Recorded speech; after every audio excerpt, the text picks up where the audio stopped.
The time taken for loot to despawn is wildly inconsistent. Sometimes your stuff might despawn in 1 minute, sometimes 2 minutes, and sometimes your stuff will still be there 7 minutes later.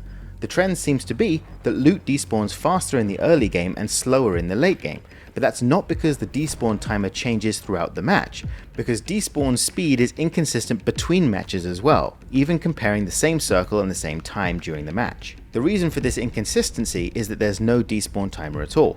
What happens is that whenever loot is dropped on the map, whether from a crate, a dead body, or a buy station, it's added to a finite loot buffer. That's a list of all the loot items currently on the map. I have no idea how long that list is, but I suspect it's something like 2,000 items.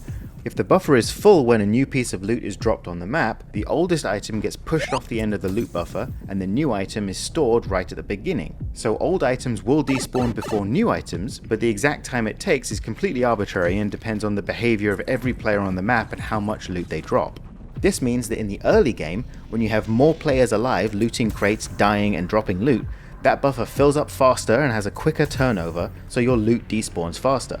By contrast, later in the game there are fewer players who are looting less because they've already got what they want and all the available crates have been opened already, so the main contributor to loot turnover is players dying. But even that happens at a slower rate in the end game than it does in the first circle, where teams are landing and fighting over contracts. This explains why, when they first increased the player count of Urzikstan to 150 players, it suddenly caused a problem with loot despawning rapidly in the early game, sometimes less than a minute, because with more players spawning more loot, the loot buffer just got filled much too quickly. If you still have doubts, take a look at this clip. Here we have a bunch of ammo boxes that I bought approximately 7 minutes ago, and they're about to despawn in front of me. If there were a simple despawn timer, however long it lasts, you would expect all the munis to despawn rapidly one by one, because that's how I bought them, one by one. What actually happens is that 3 munis despawn simultaneously, and then a few seconds later, the rest all despawn simultaneously as well. If you watch closely, you'll see that the first batch despawned at the exact same time an enemy player died. That enemy must have dropped at least 3 pieces of loot, which displaced 3 munis off the end of the loot buffer.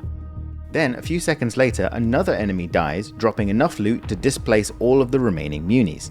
This sequence of events is fully explained by the loot buffer hypothesis, but it makes no sense at all under the assumption of a simple despawn timer. To be clear, the loot buffer only applies to dynamic loot dropped as the result of player actions like looting or dying. It doesn't apply to the static loot like self-revives or default blueprints that are specifically found in certain locations around the map. Those items do not despawn on their own, but if a player interacts with them and then leaves them on the ground, then they become dynamic loot and they're added to the loot buffer.